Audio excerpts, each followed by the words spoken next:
Selamat pagi para netizen dimanapun kita berada, salam inspirasi bagi kita semua ya. Viral Ganjar disebut nggak nyambung ya, jawab pertanyaan dari Dubes Jepang begitu kan ya. Inilah akibatnya kalau tidak tahu bahasa Inggris di situ begitu kan ya, pelangak pelongok sana sini begitu kan ya. Jadi kalau memang tidak ngerti ya translate aja di situ kan ada tukang translate-nya di situ begitu. Jadi pada intinya adalah kok nggak nyambung begitu kan ya. Apakah seperti ini calon-calon presiden ya? Gimana logikanya begitu kan ya? Jadi kan sekarang kan serba cerdas ya, serba bisa masyarakat dan masyarakat di situ begitu kan. Kenapa tidak minta translate aja kalau memang tidak ngerti begitu kan? Jangan sok menjadi ngerti begitu kan ya. Ya kan ini kan menunjukkan bahwa Pak Ganjar itu kan menunjukkan pribadi mereka bahwa pribadi mereka itu tidak tahu berbahasa Inggris begitu kan ya. Jadi artinya apa? Artinya selama ini kacau begitu kan. Ya, nilai tawar Pak Ganjar sekarang sudah turun begitu kan. Sejak ditinggal oleh Pak Jokowi begitu kan ya. Kesombongan mereka sudah tidak ada begitu. Kalau dulu wah sombongnya luar biasa begitu. Karena ada power Pak Jokowi begitu kan ya. Dan ini viral di media sosial begitu kan. Jawabannya tidak nyambung katanya. Jadi masyarakat sudah bisa menilai seperti apa sih sebenarnya begitu kan ya. Nanti kalau ya diplomasi antar presiden di situ begitu. Gimana kalau menjadi presiden begitu ya? Viral Ganjar disebut nggak nyambung jawab pertanyaan Dubes Jepang ya. Ya gitulah Ganjar ya, ngau, kelintik, ngedabrus katanya ya. Bahkan di 2004 sudah saatnya punya presiden ya di samping fasih bahasa Inggris ya juga menguasai pergaulan internasional biar nggak malu-maluin. Betul begitu kan. Di forum-forum internasional seperti ini kan seharusnya bahasa Inggris lah di situ begitu kan ya. Setidaknya di situ. Ya kok ibaratkan Pak Jokowi dengan Pak Ganjar itu lebih pinter Pak Jokowi sih bahasa Inggrisnya dibandingkan Pak Ganjar begitu kan ya. Memang sengaja begitu buat dorong popularitas dengan jawaban nggak nyambung katanya begitu ya. Ya nggak juga di situ begitu ya. Bahkan syarat buat Mbak Uban Ganjar ya sebelum ya jadi presiden mondok dulu di kampung Inggris ya, Pari katanya. Biar ya ke depan nggak malu-maluin. Ditanya mau kemana dijawab hidungku gatal. Jadi ya kalau jawabannya muter-muter seperti itu begitu kan. Kalau tidak ngerti ya tanya aja begitu kan ya. Ini gimana begitu seolah-olah pinter bahasa Inggris sana sini begitu kan. Ya benar kata netizen, mondok aja di kampung Inggris biar tahu begitu kan ya. Jadi ini kena tamparan kelas bagi netizen begitu kan ya. Ini ditanya soal apa namanya ditanya mau kemana dijawab ya hidungku gatal. Saya membaca komen-komen dari netizen agak ketawa juga begitu ya.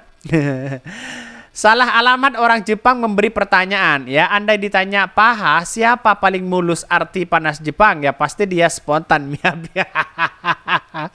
Jadi ini komentar-komentar netizen di situ begitu kan ya. Jadi artinya apa? Artinya ini kan semakin orang tahu bahwa Pak Ganjar itu ya apa namanya kemampuannya seperti itu aja mereka begitu kan ya. Berbeda dengan Anies Baswedan ya, jawabannya ya sangat akademis ya, sangat apa namanya diterima oleh masyarakat di situ begitu. Di satu sisi fasih bahasa Inggris, di satu sisi bisa berdiplomasi dengan orang-orang luar begitu kan. Pada akhirnya banyak orang yang percaya kepada Anies Baswedan di situ begitu. Lihat saja mereka begitu. Gimana ini begitu. Ya, saya membaca komentar-komentar netizen aja sudah ketawanya seperti ini begitu. Apalagi membacanya begitu kan ya. Bahkan ini kita baca ya beritanya seperti ini. Ini beritanya ya. Viral Ganjar disebut nggak nyambung jawab pertanyaan Dubes Jepang ya. Calon presiden capres ya Ganjar Pranowo disebut tidak nyambung saat menjawab pertanyaan Duta Besar Dubes Jepang ya Kanji Kanasuki dalam acara CSIS pada hari Selasa 7 November 2023 yang lalu. Bahkan 2023 lalu ya dalam acara tersebut mulanya Ganjar menyampaikan gagasan terkait kebijakan luar negeri dan diplomatik yang akan diambil ya jika terpilih sebagai presiden di pemilu di 2024 mendatang. Kemudian Ganjar membuka kesempatan bagi para hadirin ya untuk bertanya ya di kesempatan ya bertanya akhir ya Kanasuki Kanji pun berdiri dan mau bertanya. Jawaban mereka apa coba bayangkan ya. Ini ketika bertanya begitu kan. Ya seharusnya kan Ganjar kalau tidak ngerti ya diulang lagi begitu kan. Atau tanya begitu pertanyaan seperti apa begitu kan. Kan di situ ada translate-nya begitu kan ya. Pasti di situ dong begitu kan. Jadi artinya apa? Artinya selama ini Pak Ganjar menampilkan bahwa dirinya seolah-olah pinter bahasa Inggris tapi nol begitu kan. Ya, tapi kosong mereka begitu. Jadi menurut saya pribadi ke depan ya seharusnya ya jujur aja begitu kepada publik di situ begitu ya. Dakta mengenakan batik warna coklat, Yaka Nasuki bertanya menggunakan bahasa Inggris terkait kebijakan luar negeri apa yang akan dilakukan Ganjar jika berhasil duduk di kursi istana menggantikan Jokowi. Pertanyaan saya, apa yang akan Anda lakukan dalam kebijakan luar negeri? Anda dibanding ya dengan kebijakan luar negeri Presiden Joko Widodo.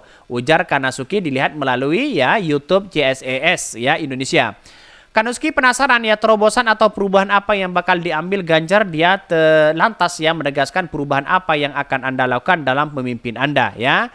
Jawaban Pak Ganjar apa? Mari kita baca ya. Ini agak menarik begitu di situ begitu. Pantas ya netizen mengatakan tidak nyambung begitu ya.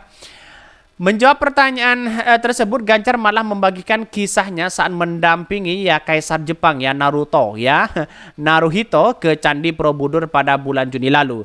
Terima kasih Pak Dubes ya, Kaisar bapaknya ternyata ramah sekali. Saya mengantarkan Kaisar melihat candi. Jawab Ganjar ya. Ganjar bercerita saat itu diperingati oleh protokol untuk tidak ya berjabat tangan atau salaman dengan Kaisar, namun Naruhito malah yang menghampirinya untuk bersalaman. Dulu kami dikasih tahu nanti tidak boleh bersalaman ya, padahal kami ingin salaman, kami ingin jabat tangan dengan Kaisar. Yang saya luar biasa begitu kan ya. Biasa adalah begitu kami berdiri Pak Kaisar mendatangi kami dan mengajak salaman. Itu sesuatu yang luar biasa katanya ya. Kita lihat saja nanti endingnya gimana begitu kan ya. Bahkan ya saya selalu bercerita Ganjar lah lalu menjawab pertanyaan begitu dari Kanasuki. Menurutnya seluruh kebijakan politik luar negeri Indonesia selalu sama dari masa presiden ke presiden. Apa yang beda? Karena politik luar negeri kita sebenarnya sama di bawah kepemimpinan seluruh presiden yang pernah menjabat di Republika ini. Tinggal dipilih mana yang kemudian dijadikan prioritasnya. Artinya apa? Artinya jawaban Pak Ganjar ini seolah-olah tidak memberikan terobosan atau jawaban terobosan yang kemudian punya pandangan besar ya sebagai seorang presiden. Malah menempel kepada Pak Jokowi begitu. Kebijakan akan sama dengan Pak Jokowi dan sebagainya begitu kan. Jadi artinya apa? Artinya inilah yang kemudian masyarakat tidak menganggap bahwa Ganjar ini tidak nyambung begitu kan ya. Tidak ada terobosan baru di situ begitu kan ya. Apa yang beda? Karena politik luar negeri kita sebenarnya sama di bawah kepemimpinannya seluruh presiden yang pernah menjabat di Republik ini. Tinggal dipilih mana yang kemudian dijadikan prioritas. Ganjar lantas memberikan contoh beberapa strategi politik bebas aktif yang diperankan Indonesia. Namun, tak membeberkan apa strategi kebijakan luar negeri yang membedakan dengan Jokowi katanya ya.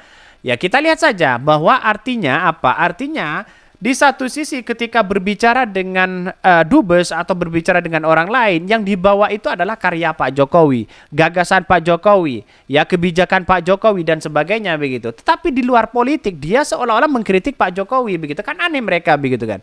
Jadi artinya apa? Artinya Pak Ganjar tidak punya pandangan secara masa depan ya. Tidak punya pandangan ya bagaimana bangsa kita kebijakan-kebijakan ke depan begitu kan. Masalah terkait diplomasi, masalah terkait dengan kebijakan kan bisa jadi terkait dengan bekerja sama dan sebagainya begitu kan. Coba ada terobosan baru lah sesuai dengan apa yang disampaikan Anies Baswedan di situ, bagus begitu kan ya. Di sana tidak sedikit warganet mengatakan bahwa Ganjar belum menguasai materi yang ditanyakan ya. Adapun bagian dari ini malah menyoroti kemampuan berbahasa Inggrisnya. Jadi ya inilah pemimpin kalau tidak tahu berbahasa Inggris di situ, kalau tidak ngerti ya seharusnya kan minta ya translate di situ begitu ya. Giliran ditanya serius ya Dubes Jepang mengenai kemungkinan perubahan politik luar negeri pasca Jokowi, malah jawabannya tentang Ganjar yang pengen berjabat tangan dengan Kaisar ya. Kaisar Jepang ya saat berkunjung ke Candi Borobudur. Ternyata jawaban Ganjar nggak nyambung dan ini bukan kali pertama kalinya katanya begitu ya. Ini komentar-komentar netizen loh begitu kan. Jadi artinya apa? Artinya selama ini dianggap orang bahwa ya gimana begitu kan, susah untuk mengungkapkan si Ganjar ini begitu kan ya. Karena pada hakikatnya kalau tidak tahu bahasa Inggris udahlah ya minta ke yang lain translate-nya di situ begitu. Jadi pada intinya menurut saya pribadi sebagai kepala negara itu harus punya mentalitas yang kuat, punya berpandangan ya bahasa Inggris setidaknya lah di situ begitu kan ya, biar tidak disoraki oleh masyarakat Indonesia di situ begitu. Oke, mungkin itu yang kami sampaikan. Tonton terus channel Hodari Podcast Riyadi ini karena ada berita-berita menarik dan viral setiap harinya. Salam para netizen, salam inspirasi bagi kita semua. Jangan lupa di subscribe ke YouTube Hodari Podcast Rakyat ini.